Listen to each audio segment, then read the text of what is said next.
you can even watch back. Giving players all the props or put them on blast. We don't give no hot takes, only talk facts. We're giving all our devotion, riding high on this wave of emotion.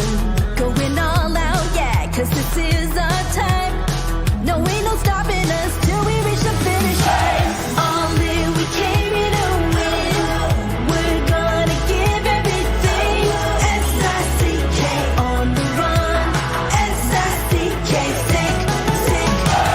On fire, we're ready to fight.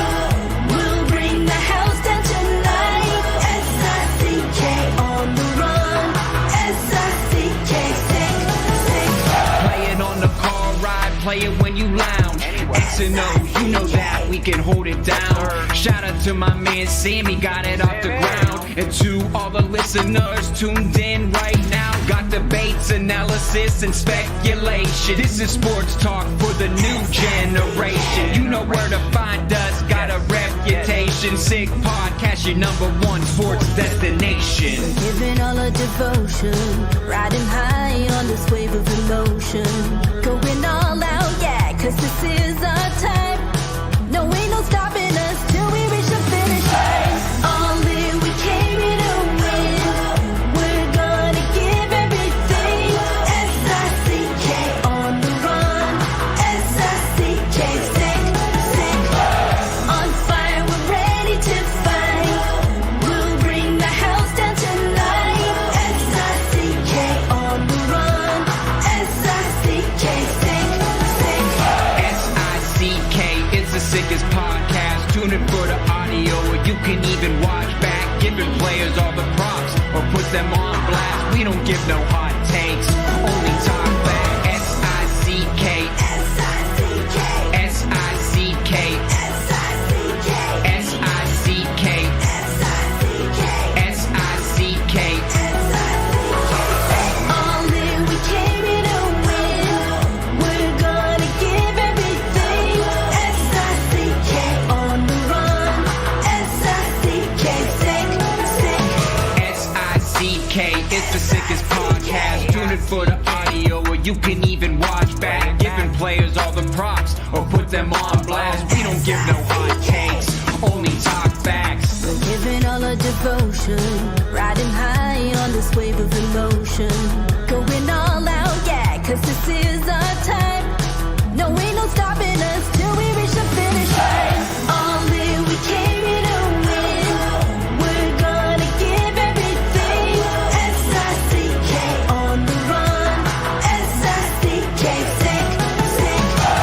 On fire, we're ready to fight. We'll bring the house down tonight. S-I-C-K on the run. S-I-C-K, sick.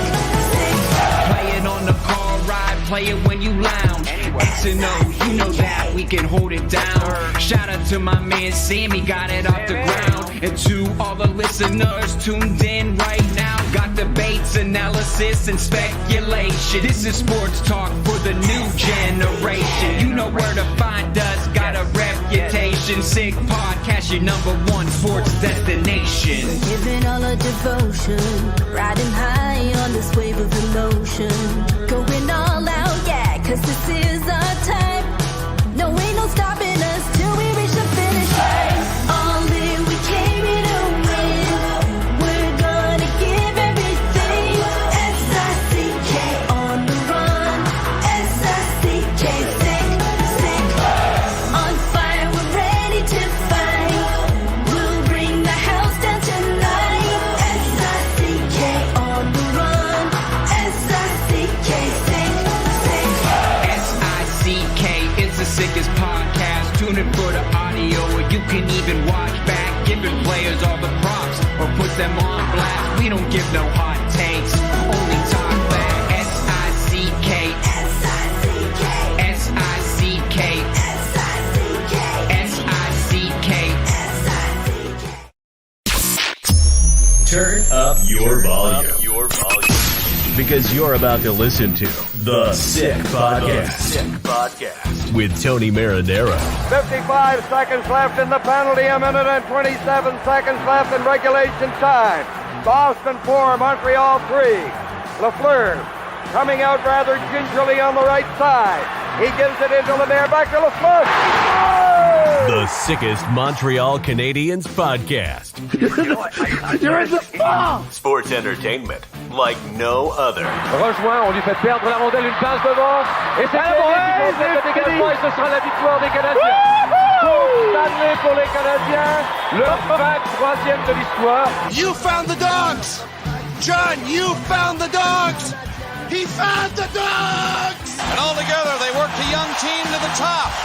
And now, a 24th Stanley Cup banner will hang from the rafters of the famous Forum in Montreal. The Canadiens win the Stanley Cup! Brought to you by Energy Transportation Group. Driven to be different. La Vida Tibi. Embrace your true nature. And Playground, your premier gaming destination. It's gonna be sick.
It's the sickest podcast. Tune in for the audio, or you can even watch back. Giving players all the props, or put them on blast. We don't give no hot takes, only talk facts. We're giving all our devotion, riding high on this wave of emotion. Going all out, yeah, cause this is our time. No, ain't no stopping us till we reach the finish line. All in, we came here to win. We're gonna give everything. S-I-C-K on the run. S-I-C-K, sick. On fire, we're ready to fight. We'll bring the house down tonight. S-I-C-K on the run. S-I-C-K, sick. Play it on the car ride, play it when you lounge. X and O, you know that we can hold it down. Shout out to my man Sammy, got it off the ground. And to all the listeners tuned in right now. Got debates, analysis, and speculation. This is sports talk for the new generation. You know where to find us, got a reputation. Sick podcast, your #1 sports destination. We're giving all our devotion, riding high on this wave of emotion. Going all out, yeah, cause this is our time. No, ain't no stopping us till we reach the finish line. All in, we came in. Oh, technology. And there you have it. Okay, now you can hear me. Welcome. It is the Sick Podcast, Marinaro, on this Tuesday, September 24th. And I want to thank all of you for watching on YouTube, Facebook, and Twitter. The Montreal Canadiens won for a second night in a row, this time by a score of 3-0 versus the New Jersey Devils. 5-0 last night, 3-0 tonight. And I guess somebody doesn't want me to talk about the Montreal Canadiens. It must be PJ Stock that came on the Sick Podcast last night. And I don't know, he just took issue with the Montreal Canadiens, even though they won an exhibition game by a score of 5-0. He was talking about last year and this and that. Maybe he doesn't want me to talk about how good the Montreal Canadiens have been a couple of preseason games into their preseason schedule. But I'm going to do it anyway. I want to welcome Fruiterie Dillard to the Sick Podcast family. Fruiterie Dillard, they've been a mainstay in Villasal, and I will talk to you about them a little bit later on in the podcast. But without further ado, so I welcome them. I say hello to Tasso and his fantastic staff and the great customer service, a little grocery store in Villa Sal. Once again, I'll talk to you about them a little bit later on. Without further ado, let's bring in the co-host of the Sick Podcast, The Eye Test, Pierre McGuire. How are you? Excellent, Tony. Nice to visit with you. Nice to visit with you as well, Pierre. Okay. We know it's preseason, and we know it doesn't really matter. Or does it? Well, it matters to some guys that are fighting for jobs. It matters. It matters a lot. You know, one of the things that's really impressive is you see some young players really stepping up. You and I have been talking about Lane Hutson till the cows come home. And, Lane Hutson's put on an amazing show so far.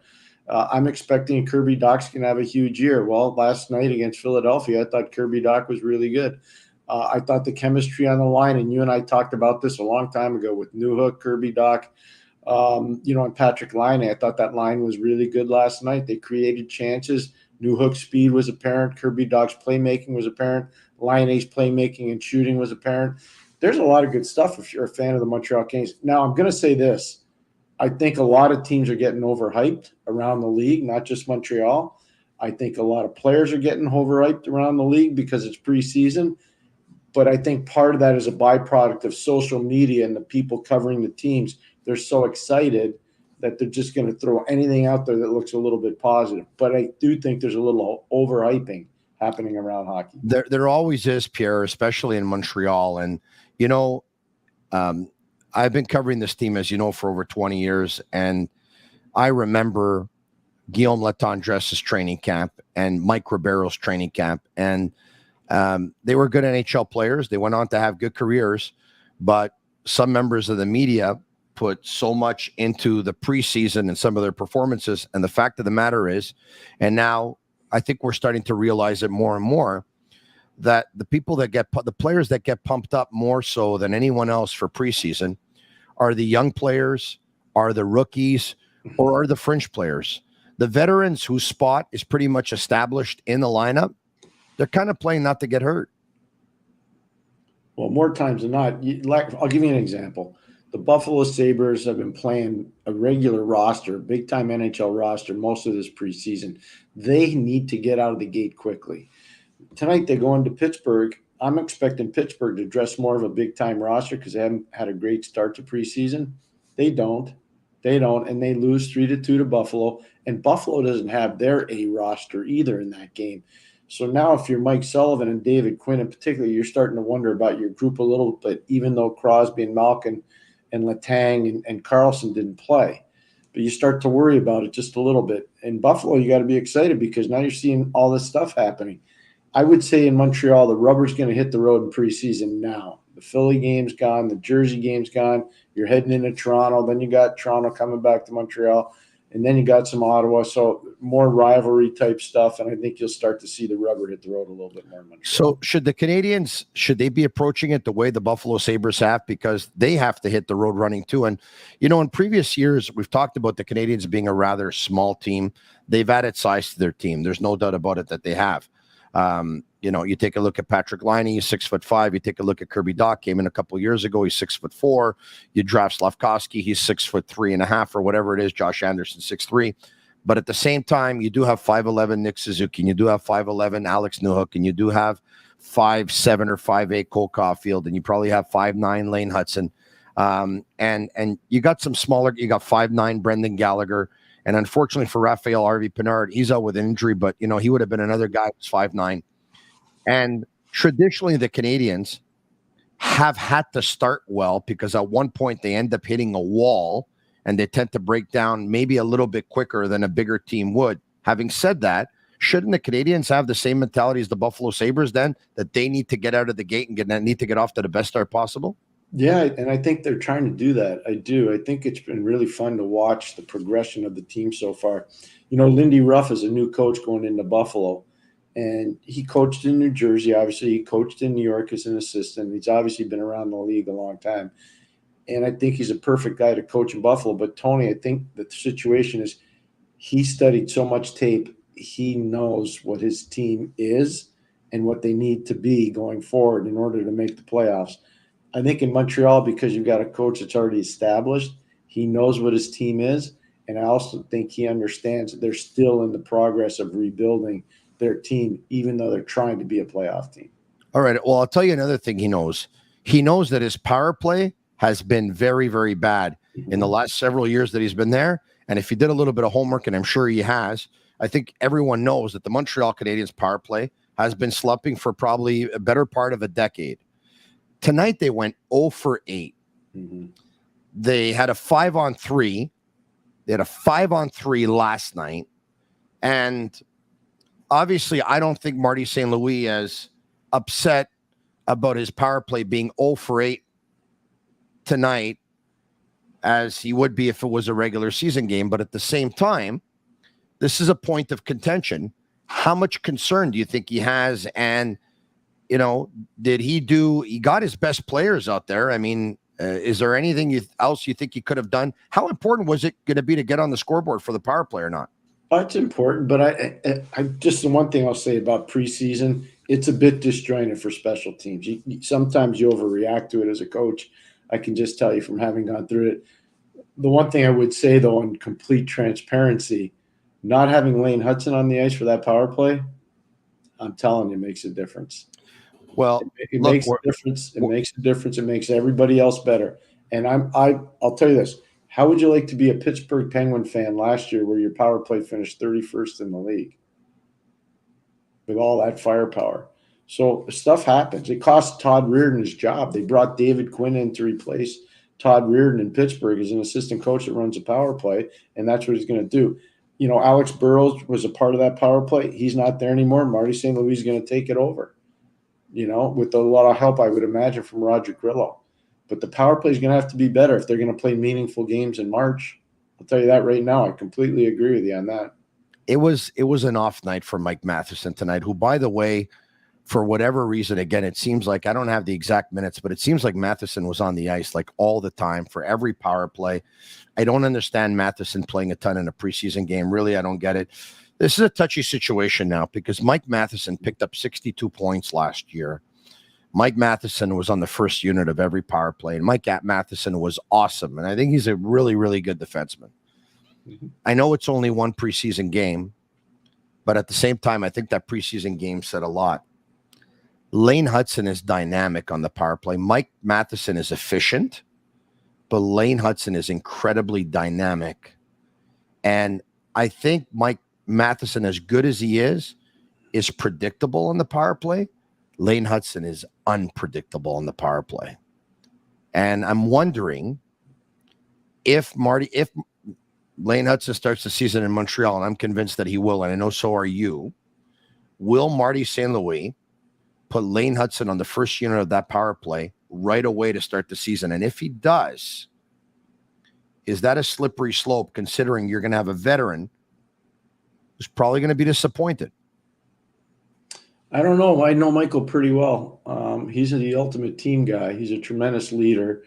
I know I can give you this story for your viewers and listeners. He went back to Boston College for an extra year because he wanted to be the captain of the team and lead the team, and he did. He did a great job playing for Jerry York and Mike Cavanaugh and Greg Brown at Boston College.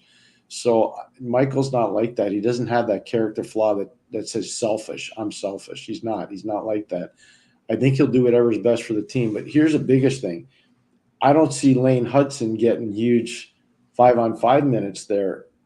I see him getting huge power play minutes and getting minutes when the team's behind and they need some offense. I see Mike Matheson getting huge amounts of minutes, especially 5-on-5 matchup situations, which most defensemen relish. I can't see Mike being disappointed. And if he is, he'll definitely be on the second power play. But he's going to get a lot of minutes, regardless as to whether he's on the first power play or not. But Kent Hughes told me, give or take about 4 weeks ago, that if they deem that Lane Hutson won't be getting regular shifts at 5-on-5, then he's better off starting in Laval. Is he just saying that? You believe him when he says that? Because you just said you don't see Lane Hutson getting a lot of 5-on-5. You do see him getting a lot of power play. Think about that. If they don't play 7D, if they don't play 7D, then you're playing 5 defensemen most of the game? No. If you're playing in the third pairing, you're not getting close to 20 minutes unless you're on the power play. And I'd see him getting third pairing minutes, but lots of power play minutes. So if you're getting 14 to 16 to 18 minutes a game, depending on how many power plays there are, I think that's significant ice time for his development. He does stuff, Tony. Now you know how long I've been talking about this kid. Before anybody even knew who he was, he does stuff that you can't teach. And Marty knows that. The best power play players in the league, ask them how they do stuff. You know what their answer is going to be? Couldn't tell you. It just happens. It's the same thing with him. Look, I had the privilege of working with Paul Coffey and Mary Lemieux and Larry Murphy, really good players, special players. Ask them how they did some of the stuff. They wouldn't be able to tell you. They just did it. They were so good. And that's what Lane Hutson is. He's a magician, Pierre. He's an artist. Yeah, he is. He's an artist. That's a good description. That's what he is. A shout out to Fruiterie de Lard. It's a family-run business. And once again, we welcome them to the Sick Podcast, a mainstay in the LaSalle community since 1995. They're proud to continue offering the same fresh foods and flavors they have for the past 30 years, from fresh fruits and produce delivered daily to an ever-expanding assortment of deli meats, cheeses, and sandwiches. You'll find personalized service and friendly faces that make you feel like family. And that's true because they got this yellow watermelon that I really like. And I've been going to pick one up once a week for the last month. And there's a gentleman who's working there, and he's been working there for the longest time, probably since it opened. And I always go see him to choose my watermelon, and he always chooses the right one. So they definitely do have personalized service at Fruiterie de Lard on Rue Dallard in Ville, LaSalle. All right, okay. Michael Pezzetta, I guess that's what we were talking about before, right? Preseason games are meant for either rookies, he's not one, or fringe players to go out and really try and cement a spot in the lineup or with the big team. And Michael Pezzetta is that. Pierre, I have to tell you this. Everyone knows that Michael Pezzetta is a depth player, maybe a 13 on this team, and maybe a 14 on some other teams. He puts in a lot of work, be it with Adam Nicholas, be it on his own, shooting pucks. You know, when you hear those stories about some of the best players in the world shooting 400 or 500 pucks a day, well, Michael Pezzetta is not one of those players, but he does that. And his shot keeps on getting better and better. And we saw it tonight. Yeah, no, I have 2 goals tonight, obviously. And let's be frank, it was not an elite level hockey game tonight. I think you would agree. That's a nice diplomatic way of putting it. It was tough at times. So, but that's okay. Michael Pezzetta can't worry about that. He's got to worry about what he does in that game, whether it's a Rembrandt or whether it's not. And he stood up and he delivered. So good for him. And I think he's pretty much cemented that they understand there has to be more pushback than just Arbor Jack guy physically for this team. And he's one of those guys that can provide that. He's fearless. He's not afraid to forecheck with authority. He obviously has improved his shot, as you talked about, Tony. So I think that's great. I'm happy when guys like that have opportunities and take advantage of them. Yeah. Renaud Lavoie said Michael Pezzetta knows that every year he needs to save his spot on the roster. That's good. Chaos is my happy place, he said.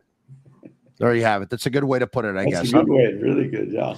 So before Canadiens fans get all excited, and even my buddy Rob sent me a text message saying, the Canadiens will finish 5th in the East. You heard it here first, and anything's possible.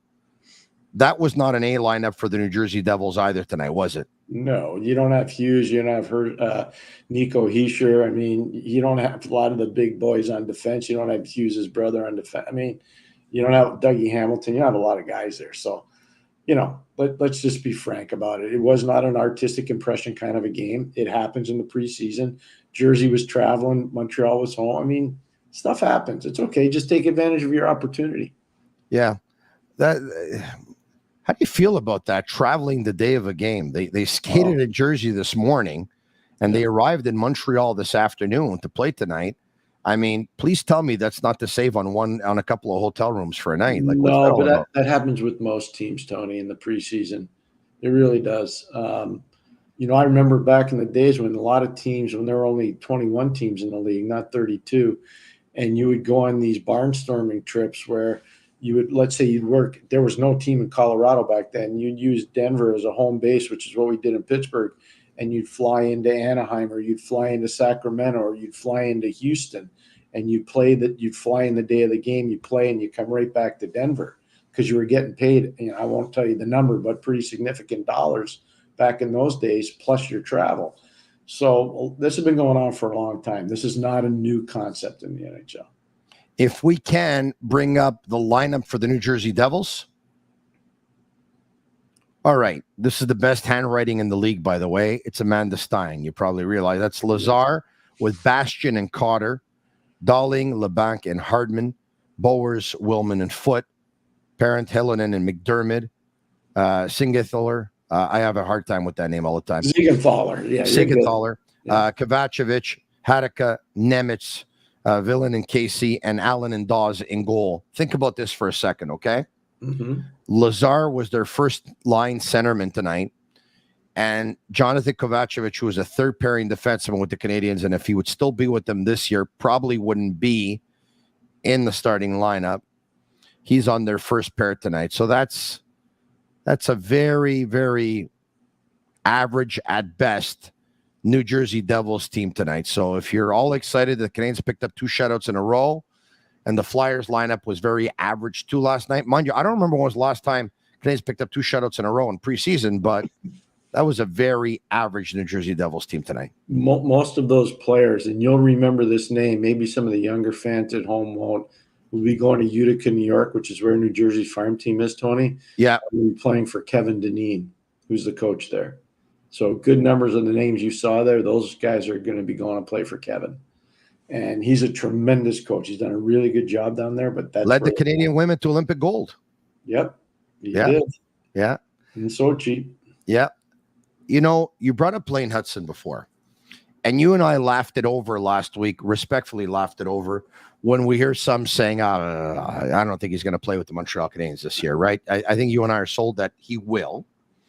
And I think something happened tonight that further cements that. Some of the doubts on Lane Hutson are obviously his size and, whether or not he's going to break down because he's not a big guy. And I think if the Canadiens had some doubts, don't you think they would have played him two nights in a row to see how he would respond in game 2 on night 2 of a 2-2? And I could be wrong here, but the fact that they didn't do that leads me to believe that they said, we don't have to do that. You have to remember now, he was one of the guys that's in the big camp that was also in the rookie camp. So he's been skating more than most of the pro players, the guys that are already established players. And I remember telling you so this. Was Mailloux, Pierre? Pardon me? But so was Mailloux, and he was in the lineup tonight. So here's the difference that I agree with you, by the way, in Logan. I think Logan's in a battle to get a position. I think Lane already has a position. So I'll agree on that, and I'm going to take it a step further. I think Lane Hutson last night, even though he already has a position, he still went for it. And I think Logan is playing not to lose it, and I don't think that should be his mentality. Sometimes they say keep it simple, and simple is better. I think Logan Mailloux right now, I don't think he's playing with and I thought he was good last night, but not more. But tonight, I thought he was not as good as he was last night. I don't see the urgency in his game, and I think there should be some. I think you're going to see a lot more of that coming up as we go into Thursday with Toronto, and then Saturday night with Toronto, and then you have Ottawa. I think as camp goes along, guys get more urgent because they see guys going out the door, Tony. And but they could be risking going out the door themselves by the time they get to that point. But I just kind of know the mentality. And let me just give you this one. Last week, we interviewed JF Houle on our podcast, The Eye Test with Jimmy Murphy. And I asked him, I said, weekdays at 4 p.m. Thank you. We asked him straight up, JF, who's the player that really stood out to you in Laval and is going to make it. He didn't even bat an eye. He didn't hesitate. He said Logan Mailloux. He never even went down any other name. It was Logan Mailloux. This is a guy that coached him. He knows. And I agree with him. I mean, I watched them play a ton. I think the kid's close to being ready and take the next step. But as camp goes along, usually, not always, but usually these guys start to get better and better as it goes along. One of our partners is Betway, a leading global online betting and gaming brand. Follow your gut instinct. Go with Betway. Go on betway.com or scan the QR code. To join the action, must be 18 and over and play responsibly. That's where you probably can find the Rookie of the Year this year in the National Hockey League. And I would imagine that Lane Hutson is going to get some play. But, my God, I saw Macklin Celebrini do some special things a couple of nights ago. Yeah. Wow. All right, okay. Well, he's special, but I want to give a shout out to another guy because I think you're on to something with Lane Hutson. I watched Lane and Macklin a lot last year at Boston University. It's special stuff. Don't forget Cutter Gauthier in Anaheim. Don't go sleeping on him because he might be, because he's the most physically mature of all those players so far. He might be the guy that takes it up one more notch this year just because he's a little bit older. He's a little bit more physically mature. He's a special talent, Tony. He really is. Let's bring up the Montreal Canadiens lines tonight. All right. Suzuki with Slavkovsky and Caulfield. Evans with Armia and Gallagher. Beck with Michar and Farrell. Jacki with Simoneau and Pizzetta. Matheson, Reinbacher, Struble, Mailloux, Trudeau, Hayes, Montembeault, Hughes. Pierre, we're, 25 minutes into the podcast or whatever it is, and we haven't even talked about David Reinbacher yet. Is that a good thing? I don't think it's bad. Tonight's a game that's really hard to evaluate players in. We celebrate Pizzetta because he had 2 goals, and we're happy that Suzuki gets a goal. But it wasn't one of those where you can say, yeah, look at the intensity in that game. Look at how that guy stood up. Look at the difference maker he was in the game. It was a hard game to evaluate if you really watched it carefully. The one thing I'd say, though, is that Reinbacher's still learning. He's still getting better. And I like the way Marty's handling it, St. Louis. I think he's handling it well. But I'm on the record pretty solidly that I think he's a player that does need to go down. This is his real first experience playing on small ice. And I just don't see how he's going to be a top 4 guy for Montreal to start this year. Maybe he is, but I don't see it. The Sick Podcast thanks Energy Transportation Group, a leading full-service logistics provider serving all of North America. They are driven to be different. Pierre, look, David Reinbacher doesn't have to be flashy to be efficient. And he's young, and I don't want to be one of those. I will say this, though. If he's not going to have some kind of an X factor other than just being good in all areas, it's going to leave a little bit of a sour taste in my mouth knowing that he was drafted at number 5. And maybe I'm going a little bit overboard there, but I'm hoping that one skill set is going to be really, really good instead of everything just being good. Understood. So here's what I would say. I'd caution everything. Remember what I said before. Really, the first time at this level, playing on small ice. That's number 1. Number 2, he's young. You're absolutely right about that. Number 3, a lot of people are going to be angry because of Mishkov being in Philadelphia. I understand that. It's a different situation. It's just really different. But I would say the biggest thing with Reinbacher is he needs time. He needs time, Tony. And people are always in a rush for these guys to be great at 18, 19, 20. It's not how it always happens. It's just not how it always happens. It takes time for a lot of these guys to get good. It really does. He was very efficient. And I don't recall Reinbacher making any mistakes, really. No. Who does he remind you of? Oh, I'd have to really think because I don't want to do him a disservice. Who does he remind me of? So who do you think he could remind you of if he ends up playing to the potential that some see in him, especially going 5th overall in the draft? Well, skill-wise, Could he be better than Brandon Carlo skill wise? Yeah, could he? He's not as tall, obviously, as Carlo, but Brandon took some slings and arrows too before he's really popped with Boston. But he's always been a top 4 guy for them.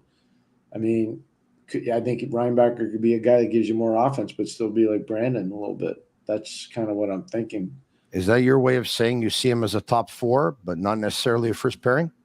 Yeah, but if you look at it, you were talking about ice time before.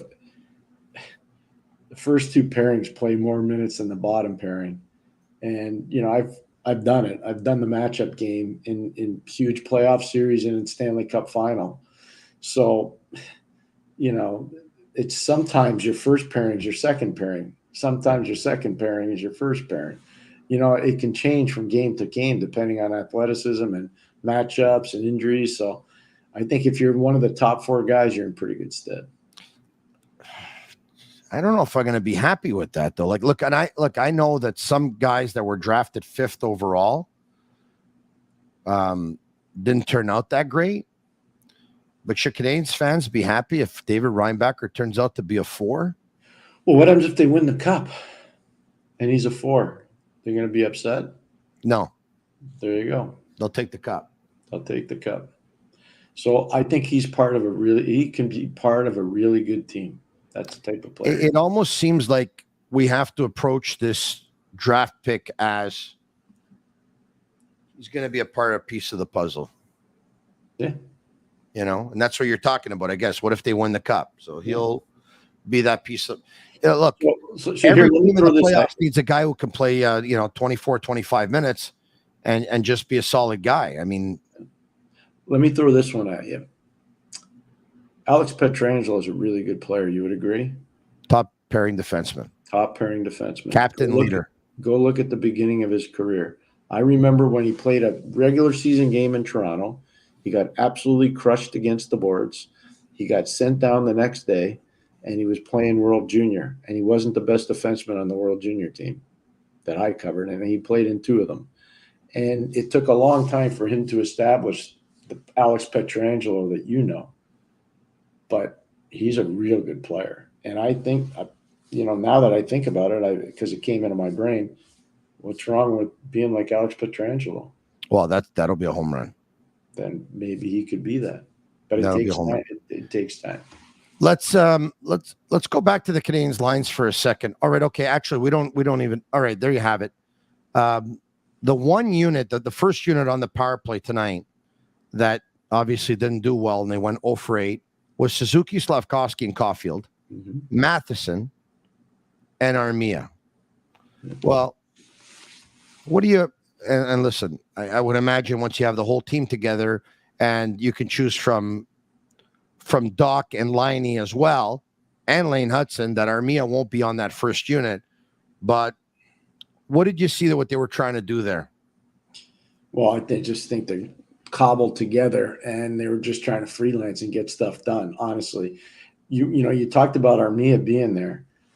When I see Sean Farrell in that lineup, knowing Sean Farrell and knowing his game, if you're going to give him an A-level opportunity to try to play for your team at the NHL level, he should be specializing on power play opportunities, not Yoel Armia.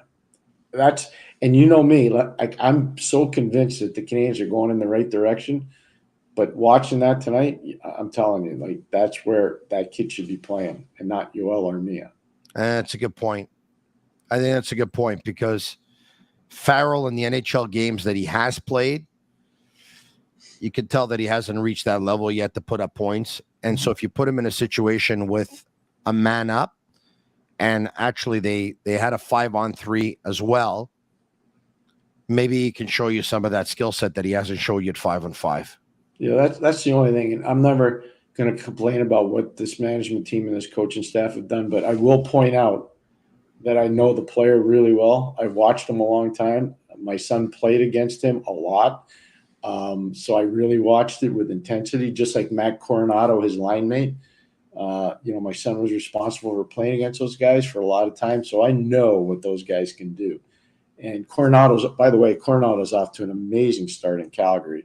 And Farrell isn't getting the same opportunity. And part of that's on Sean. He's got to play better. Is he a full-time NHLer in your opinion? Because he looks like he's got Switzerland written all over him. I mean, but it's hard on this team, Tony, because and you make the point all the time, and I totally agree with you on it. How many small guys can you have and win? They got too many as it is. How many can you have exactly? Like within a couple of years, Brendan Gallagher won't be on this team anymore, and neither will Raphael Harvey-Pinard. And then all of a sudden, you're going to have less. And if you replace those two guys by two bigger guys, well, then you became a bigger team. And at that point, you'll have Suzuki, who plays pretty big though. Yeah. Caulfield, Hutson, Newhook. I don't know if you can go more than 4 per team. So you asked me that question. I said I think the magic number is 3. Wow. Including a defenseman? Yeah.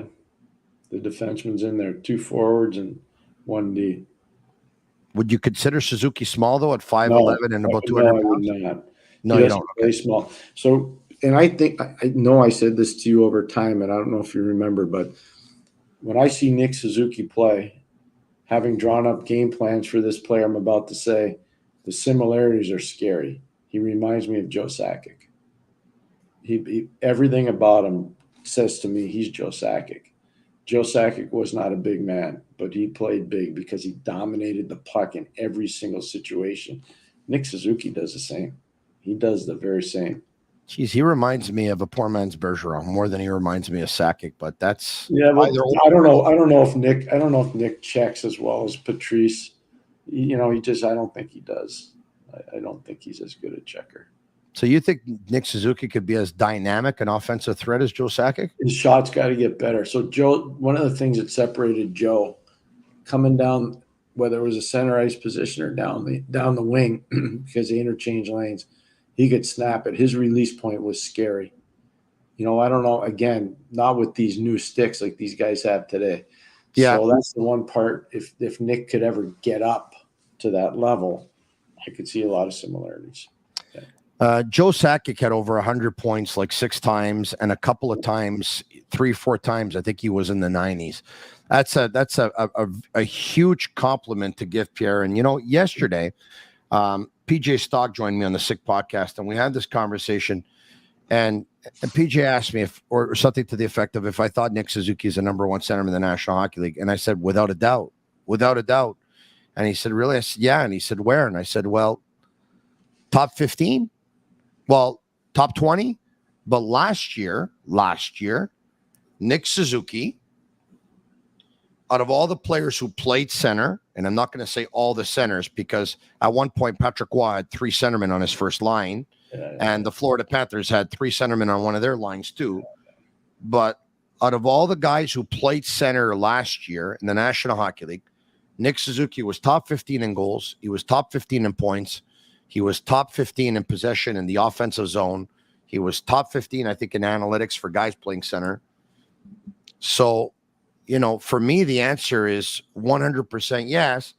But then PJ brought up don't you think that when you're the 5th worst team in hockey, you're playing in some meaningless games and you're picking up some easy points? And I said, yeah, but don't you think if you're still a young player in the National Hockey League and you're 24 and the big guy behind you goes down in game number 2 and period number 4, and then your 3rd line centerman goes down as well, and then your 4th line centerman goes down as well, and for 3 or 4 months, there's not a centerman behind you, and then for the last 2 months of the season, there's Jake Evans, who's a 4th line centerman playing 2nd line, and your winger is a 19-year-old kid who was a rookie a year ago, and Cole Caulfield, who's coming off of shoulder surgery the year before. Don't you think Nick Suzuki had it pretty tough last year on a power play that's not very good?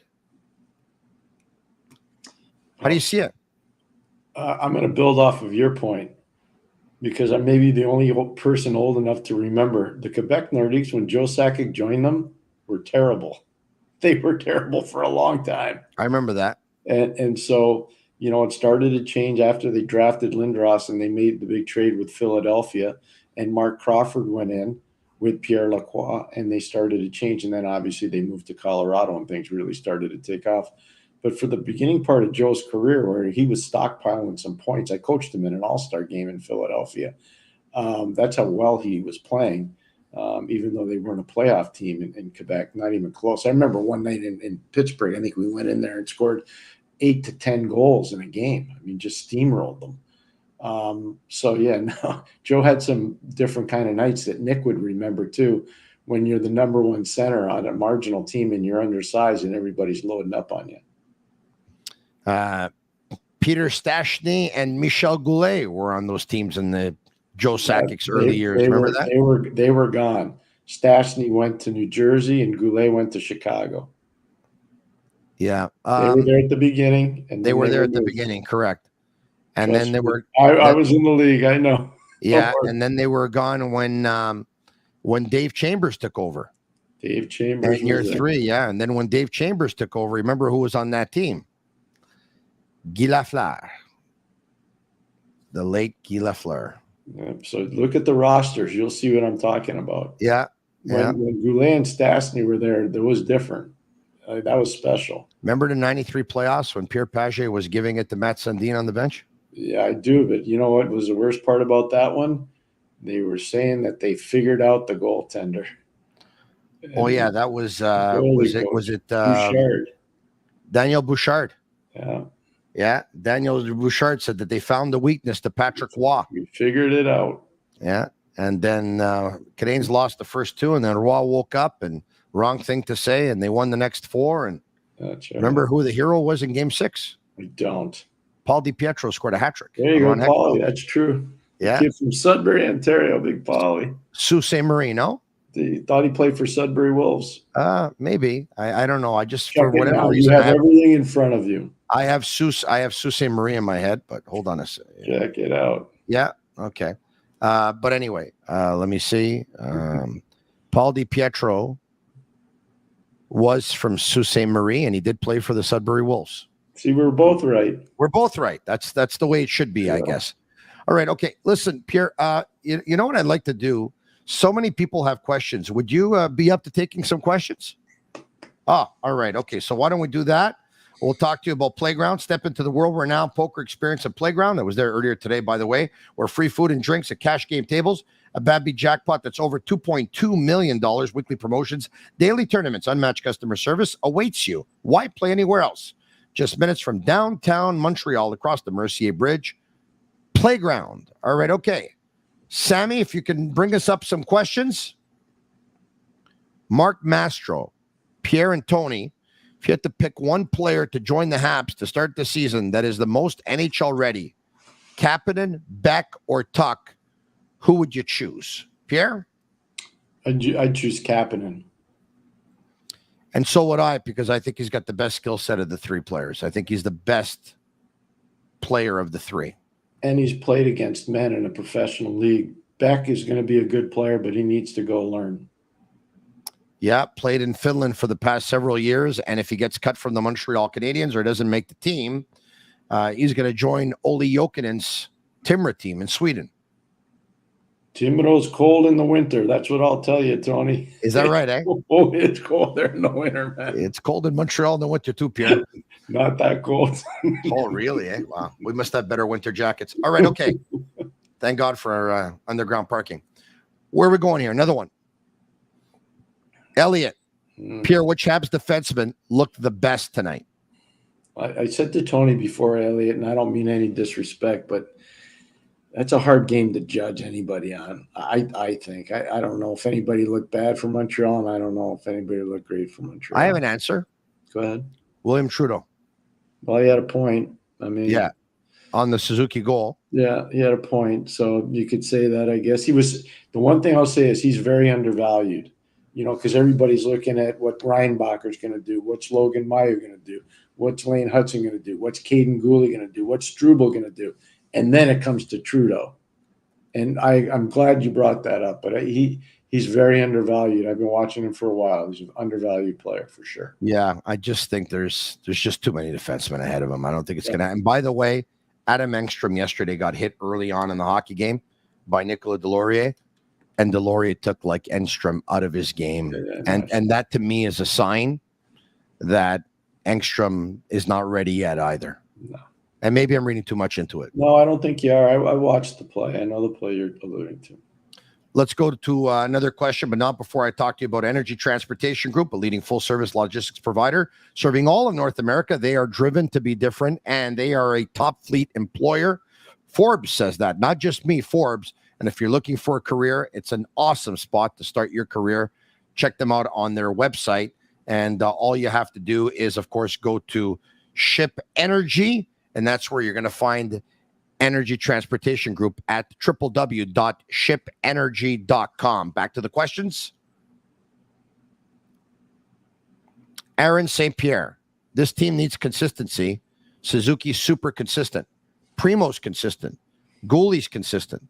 Who else is going to join the team? I don't know where that whole Primo thing is coming up from, but anyway. No, but Pierre, I think Matheson was very consistent last year, so there's a consistent player for you. I think Slavkovsky is going to be very consistent, and I think if he stays healthy, Kirby Dach's going to be very consistent. So I see a lot of consistency in that lineup, actually. Yeah, all right. Let's. Kent Hughes says that he's done for now, and so let's see what happens. All right, well, who do we have next, or what do we have next? Hi, Tony. How do you feel about the coach switching Suzuki and Caulfield on the power play?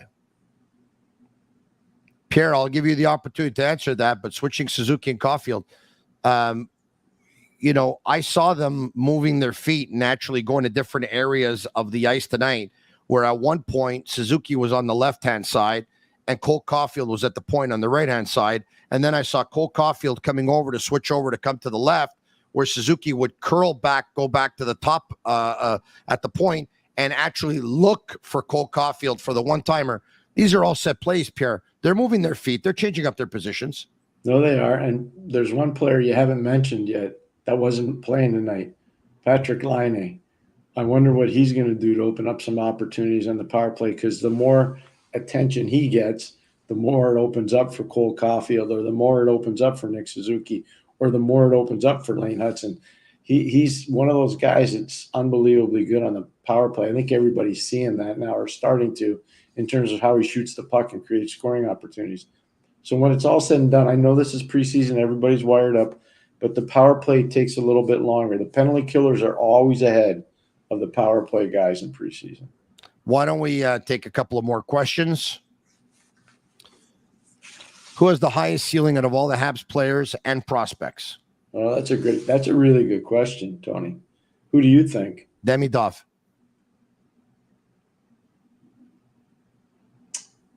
I'm going to agree. Wow. I thought you were going Slavkovsky. I had to think about it. Well, that's what I was thinking. Yeah. I think that Slavkovsky is going to be a real good power forward. I think Demidov's going to score more, if that makes sense. I think Slavkovsky is going to be a real good power forward in the league. Yep. I think Demidov is going to do things like Kaprizov does, like Kucherov does, and like some of the best players in the National Hockey League do. And I just think he's got a superior skill set.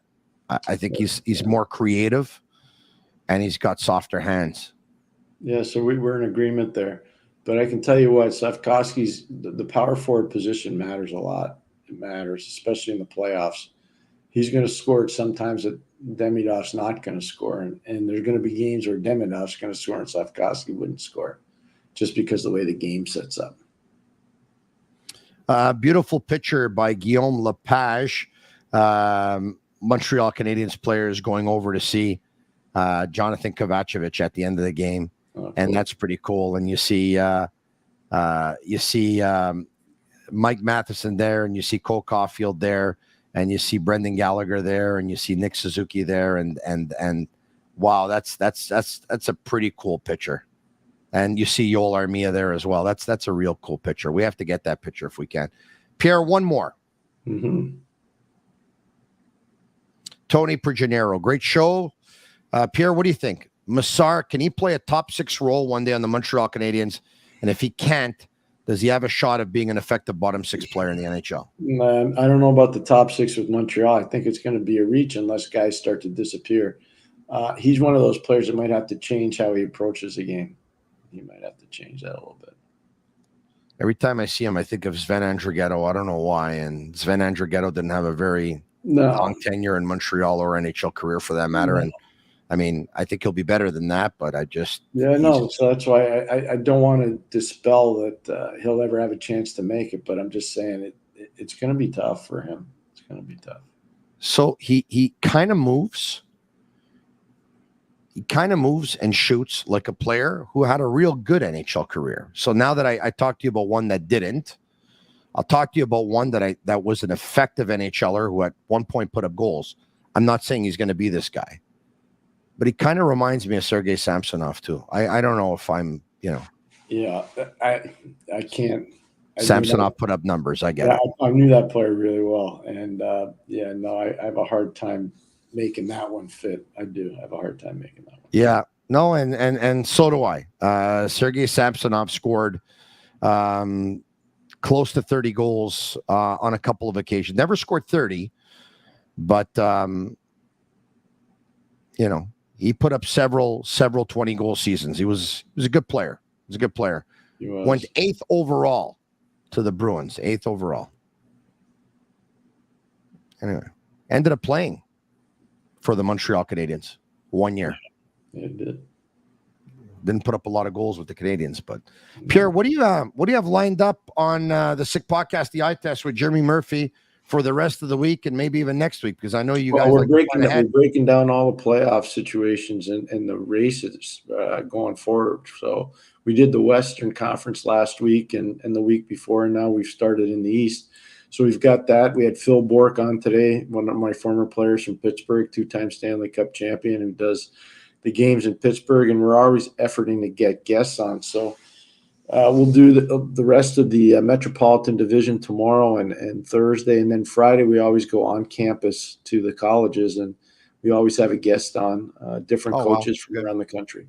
So I'll be watching because I can't wait to hear or to see if there's a team in the East that made the playoffs last year that you don't have in the playoffs this year.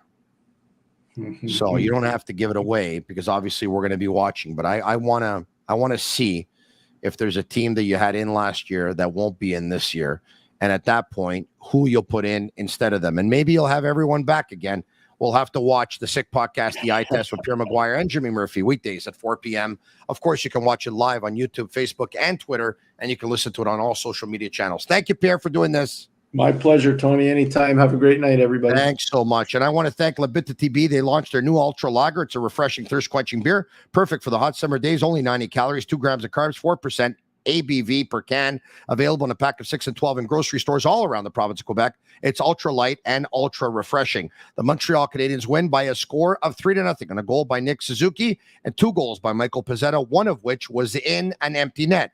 The Canadiens will be in Toronto to face the Toronto Maple Leafs on Thursday night, and then they'll be back in Montreal to host the Toronto Maple Leafs on Saturday night. Now, once again, I want to thank our partners, Energy Transportation Group, Bittt Tibi, Playground, Betway, and welcome.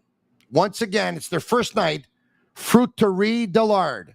Thank you all so much for your support, and thank you to everyone watching. If you like the comment, share with your friends, SICK. Share it, subscribe to our YouTube channel. If you haven't already, leave us a 5-star review on Apple Reviews. It's our way of feeling the love. For Agnello and Sammy at Master Control, the Sick Podcast will be back tomorrow night, same time, same place. I'm Marinaro. And that's a wrap. Hope you don't miss us too much until next time. Follow the Sick Podcast with Tony Marinaro on YouTube, Instagram, Facebook, Google Play, and Apple Podcasts. The Sick Podcast is brought to you by Energy Transportation Group, driven to be different. TB. Embrace your true nature. And Playground, your premier gaming destination.